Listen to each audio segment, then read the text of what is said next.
Book 39,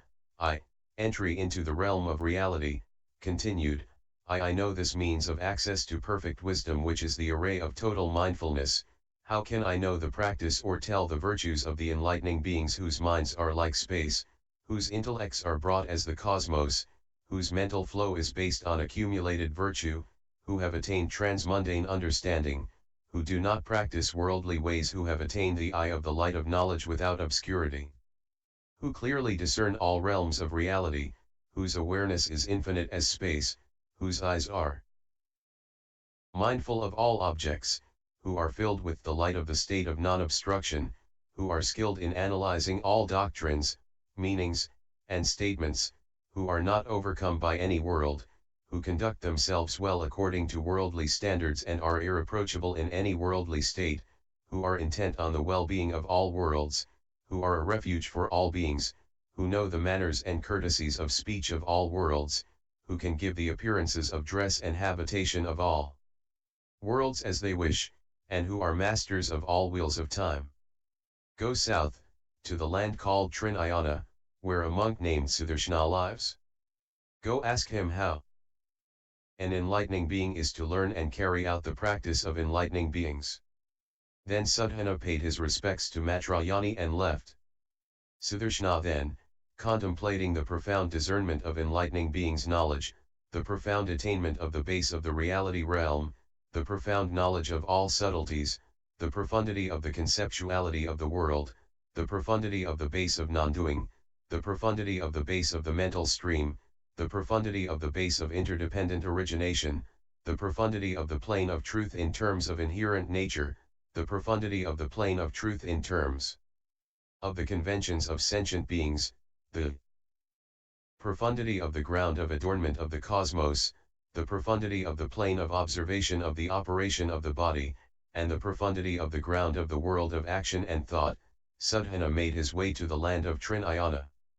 Looking for the monk Sudarshana in towns and cities, marketplaces and villages, in herding stations, in hermitages, in the provinces, in mountains, caves, and forests, he saw Sudarshana walking around in a certain woods, young and handsome, with the physical marks and embellishments of a great man, his gaze steady, mindful, of vast intelligence, intent on the sphere of insuperable knowledge, his mind free from all vacillation, vain imagination, idle fancies, and false ideas, abiding in pure knowledge, aware of the vast range of enlightened knowledge, firmly resolved to guide all beings to full development, with a vast sphere of great compassion, aiming to bear the eye of the teachings of all Buddhas, aiming to produce the light of knowledge in all sentient beings, ever mindful of the way of the enlightened, treading it for the sake of all sentient beings, walking quietly and steadily, neither quickly nor slowly, dressed like the deities of the pure abodes, surrounded by all kinds of beings. Furthermore, in front of Sudarshana as he walked were deities of direction who caused the world to turn, footstep following deities received his steps on jewel lotuses, fire deities with inexhaustible spheres of light dispelled the darkness, forest deities showered rain of flowering plants, earth deities, the source of stability, revealed jewel mines, sky deities, their splendor illumining everywhere, adorned the sky, glorious ocean deities scattered great jewels over him, polar mountain deities, full of purity, folded their hands in respectful salutation, wind deities of unobstructed power gave off a fragrant flowery breeze, spring-like night deities prostrate their beautifully adorned bodies in respect, ever-awakening daylight deities hovered in the sky holding banners of radiant jewels to produce light. Suddhana went up to the monk Sudarshana, paid his respects, and said, "Noble one, I have set out for supreme perfect enlightenment and seek the practice of enlightening beings. I have heard you give enlightening beings instruction, and I ask you to tell me how an enlightening being is to learn and carry out the practice of enlightening beings." Sudarshana said, "I am young, and have only recently become a monk. At that, in one life I have performed religious practice in the company of as many Buddhas as grains of sand in 38 Ganges rivers. With some I performed spiritual practice for a day and a night, with some for a week, with some for a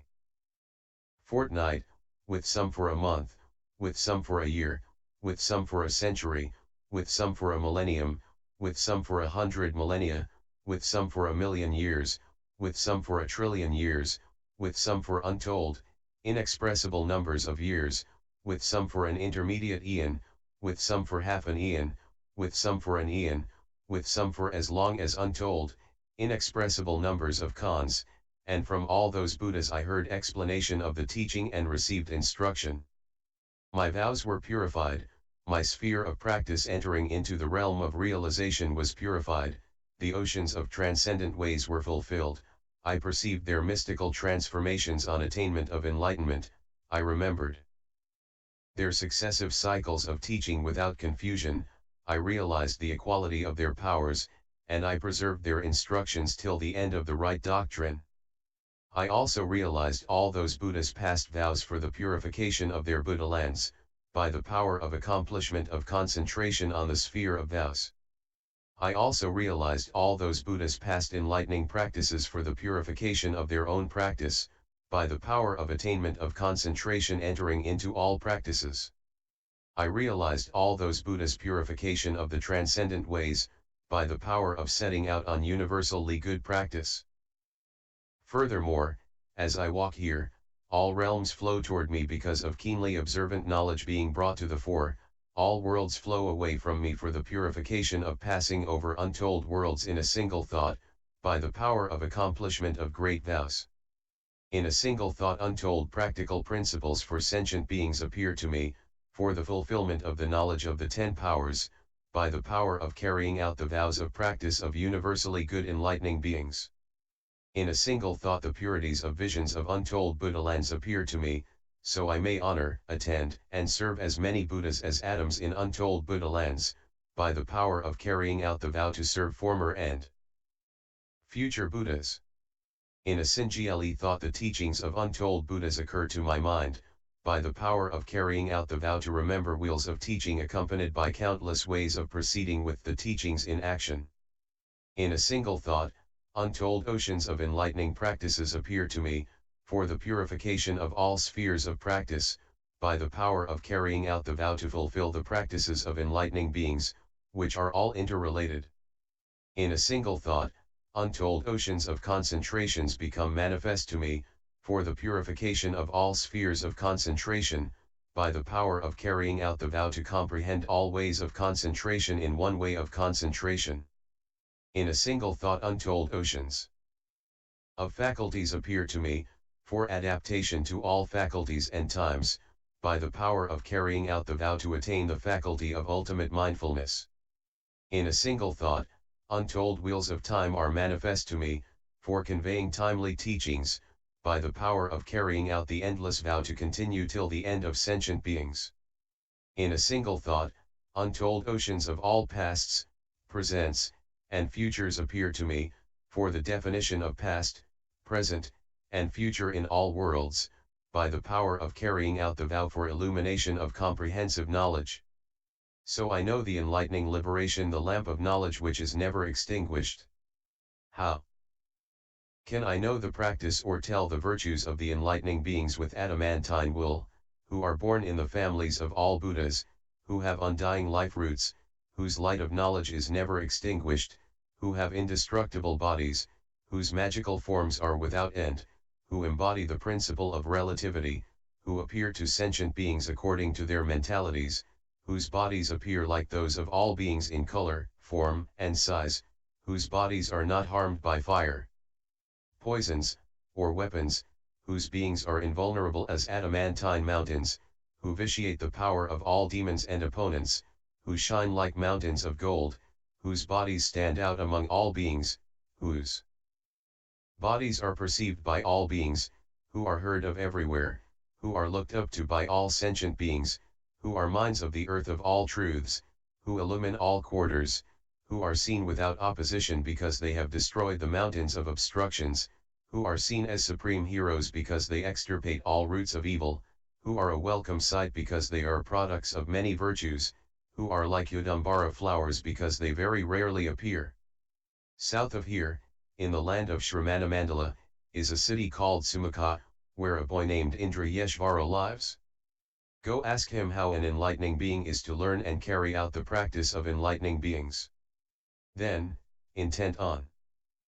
purifying attainment of the valor of enlightening beings, his mind illumined by the light of the power of enlightening beings, with the invincible energy of enlightening beings in his heart, his mind girded with the armor of the steadfast vows of enlightening beings, the breadth of the firm basis of intent of enlightening beings on his mind, determined to maintain the multitude of practices of enlightening beings, never tiring of the ways of enlightening beings, resolved to attain all qualities of enlightening beings, desiring to offer himself as a charioteer for all beings, desiring to bring all beings across the wasteland of the mundane world, never tiring of seeing, listening to, and attending spiritual benefactors, with immeasurable respect. For the teaching, Sadhana paid his respects to the monk Sudarshana and left.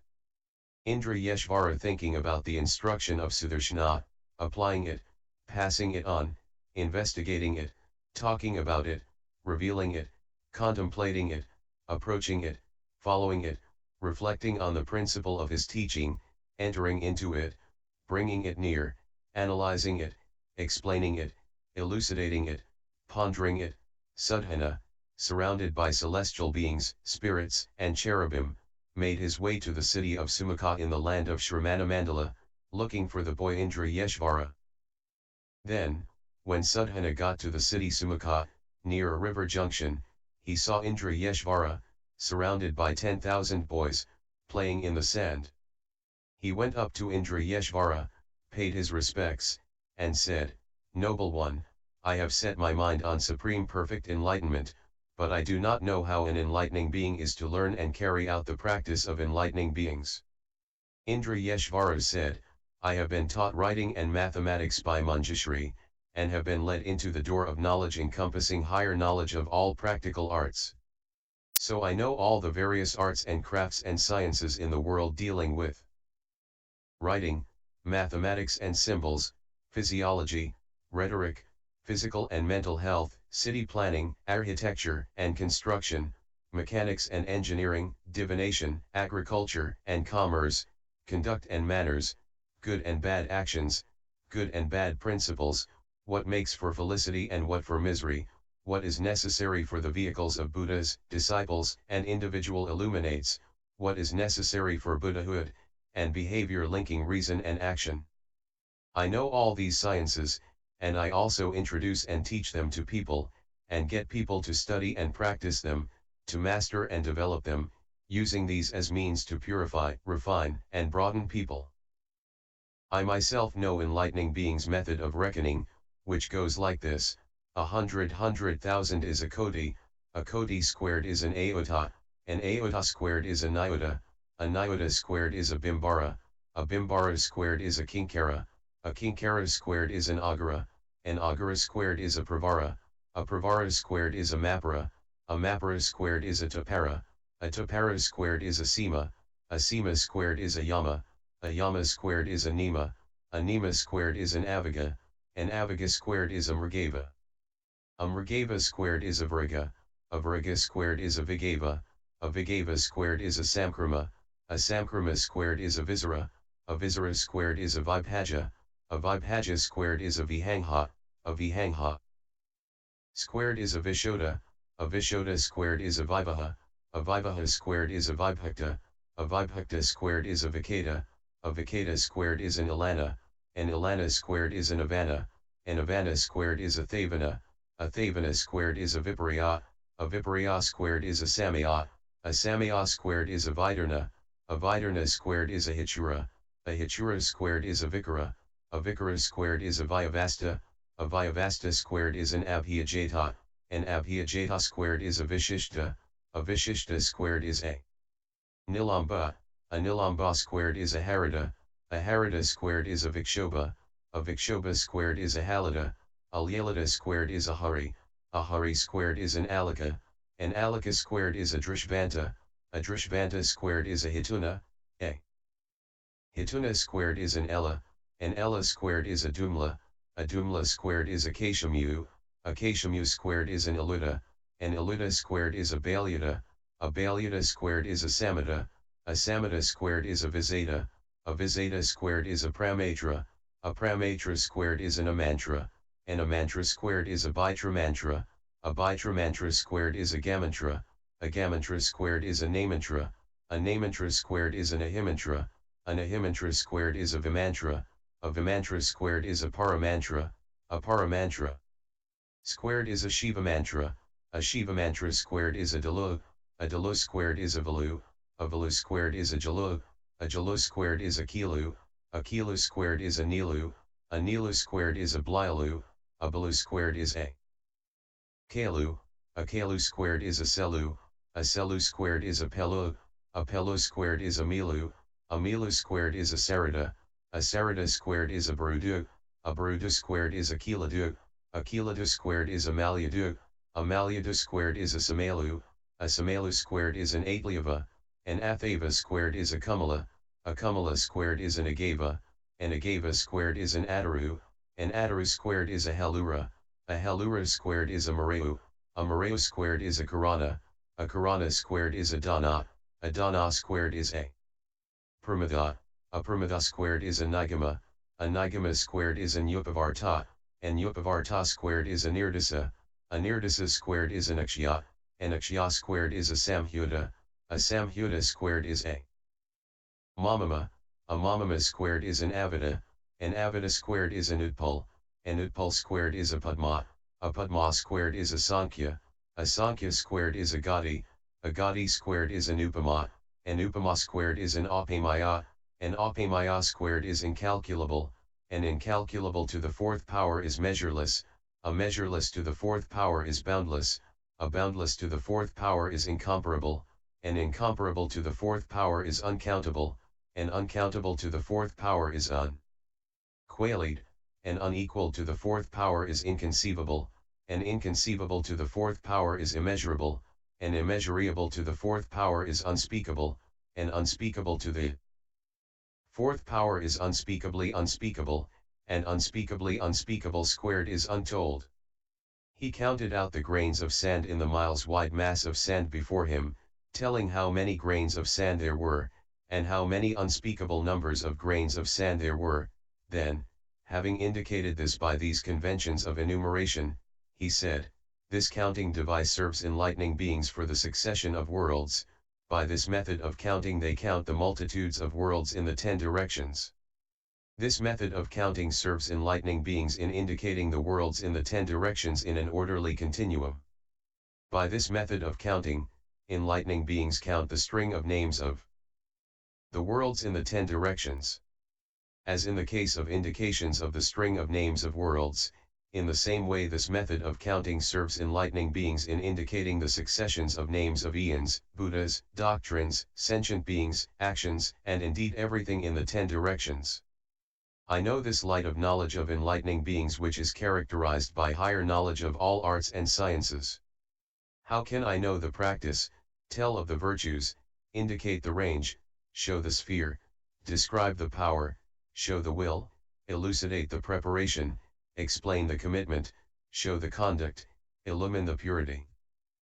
of transcendent ways, expound the purity of accomplishment, tell of the sphere of concentration, or approach the light of knowledge of the enlightening beings who know the number of all worlds, who know the number of all modes of spiritual practice, who know the number of pasts, presents, and futures, who know the number of all sentient beings, who know the number of all bodies of doctrine, who know the number of enlightenments of all Buddhas, and who command the will of names of all the teachings. South of here is a city called Samudrapradishthana, where lives a lay devotee named Prabhuda. Go ask her how an enlightening being is to learn and carry out the practice of enlightening beings." Having heard the words of the spiritual benefactor, Sudhana was thrilled and overjoyed. He paid his respects and took leave of Indra-Yeshvara, having obtained the treasure of will that is rare and most difficult to obtain, setting out to act benevolently toward all, freely able to perceive the succession of emergence of Buddhas, intent on the wisdom to clarify the sphere of the teaching, intent on showing the various means of emancipation everywhere, aware of past, present, and future without confusion, his mind an inexhaustible ocean of virtue, in control of the light of great knowledge, having broken open the doors of confinement in the city of mundane existence. Prabhupada then, receiving the multitude of teachings of spiritual benefactors as the ocean receives torrential rains without being filled, the sprouts of his faculties raised from clear ground and developed by the rays of light of knowledge of sun-like spiritual benefactors, his body and mind cooled by the aura of light of teaching of the full moon of spiritual benefactors, having drunk the water of the teachings of spiritual benefactors like a herd of animals burnt by the heat of the summer sun. The lotuses of his mind opened like a blooming lotus pond by the instructions of spiritual benefactors like water flowing from the snowy mountains, his being illumined by the practice of the precious instructions of spiritual benefactors. Like a treasure island covered with jewels, successful in accumulating knowledge and virtue according to the instructions of spiritual benefactors, like a great tree laden with flowers and fruits, having an abundant store of learning of instructions of spiritual benefactors, like a great cloud in the sky produced by the sport of dragons, a radiant mountain peak of various virtues arising from the instruction of spiritual benefactors like the wonderful peak of the world of the 33 heavens, full of pure qualities produced by the instructions of spiritual benefactors, overpowering and invincible like the god Indra surrounded by the deities of the 33 heavens who conquers the leaders and hordes of titans. Sadhana made his way to the city Samudrapradisthana, looking for the devotee Prabhupada. He was told by the people there that Prabhupada was in her house in the middle of town. Sadhana went to Prabhupada's house and stood before the entrance with his hands joined in respectful salutation. He saw that her house was very large, covered with precious ornaments, with doors on all four sides, arrayed with countless jewels, the result of the development of inconceivable virtues. Entering the house and looking around, he saw the devotee Prabhupada in a jeweled chair, young, slim, fresh, in the blossom of youth, radiantly beautiful, her hair hanging loose, wearing no ornaments on her body, clothed in pure white garments. Except for Buddhas and enlightening beings, no one came to that house whom she did not overwhelm by her appearance, her mastery of mind, her radiance, her voice, or her splendor. All who saw Prabhupada, whether human or celestial beings, thought of her as a teacher. Also, in her house were arrayed 10 million seats, superior to those of celestials and humans, perfected by the deeds of enlightening beings. There were no provisions of food or drink, or clothing, or jewelry or other accoutrements to be seen in the house, except for a vessel placed before her. He also saw 10,000 ladies like goddesses standing before her, wearing celestial clothing and ornaments, with pleasing voices like goddesses. Those ladies, her attendants, responding to her word, waited on her, watched her, kept their attention on her, respectfully saluted her, looked at her, bowed to her, and expressed their reverence for her. The fragrance from their bodies perfumed the whole city, and all who smelled the fragrance became free from malice, free from hostility, non-violent, free from envy and jealousy, free from guile and deceitfulness. Disciplined, mentally unobstructed, free from depression and elation, even-minded, kind, altruistic, restrained in mind, charitable. And whoever heard their voices became happy, joyful, and humble in mind. And whoever saw them felt themselves freed of lust. Then Sadhana paid his respects to Prabhupada and politely said to her, "Noble one, I have set my mind on supreme perfect enlightenment, but I do not know how to learn and carry out the practice of enlightening beings.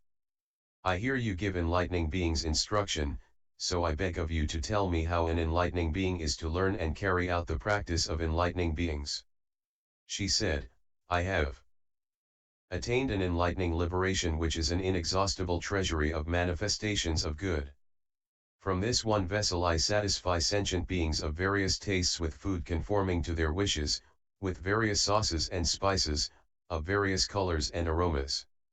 From this one vessel I satisfy even 100 beings with whatever food they wish, even 1,000 beings, 100,000, 1,000,000, 1,000,000,000, I satisfy untold numbers of sentient beings of various tastes with whatever foods they wish, gratifying and pleasing them and making them happy, and yet this vessel does not diminish or run out.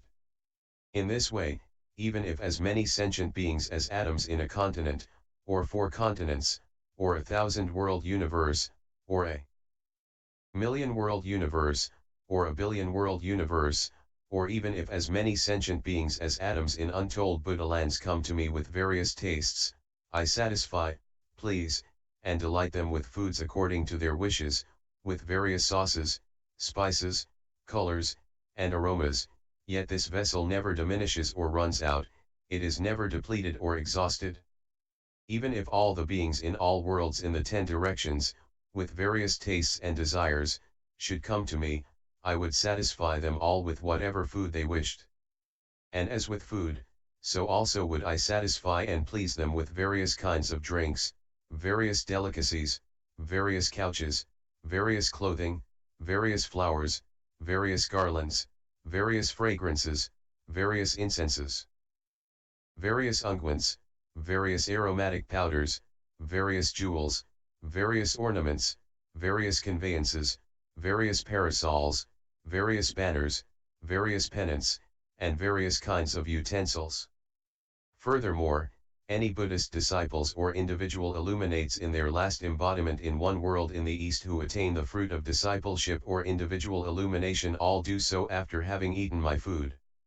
And as this is true in one world in the East, so it is true in 100 worlds, 1,000, 1,000,000, 1,000,000,000, 1,000,000,000,000, 1,000,000,000,000, in as many worlds as atoms in a continent, as many worlds as atoms in 4 continents, as many worlds as atoms in a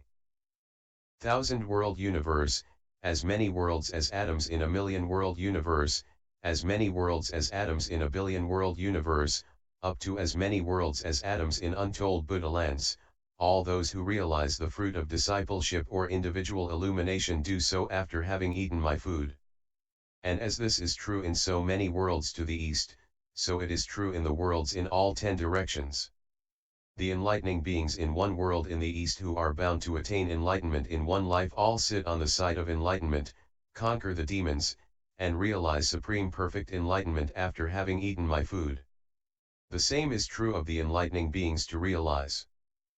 enlightenment in one life in up to as many worlds as atoms in untold Buddha lands in each of the 10 directions. They all sit on the side of enlightenment, conquer the demons, and realize supreme perfect enlightenment after having eaten my food. Continued, J.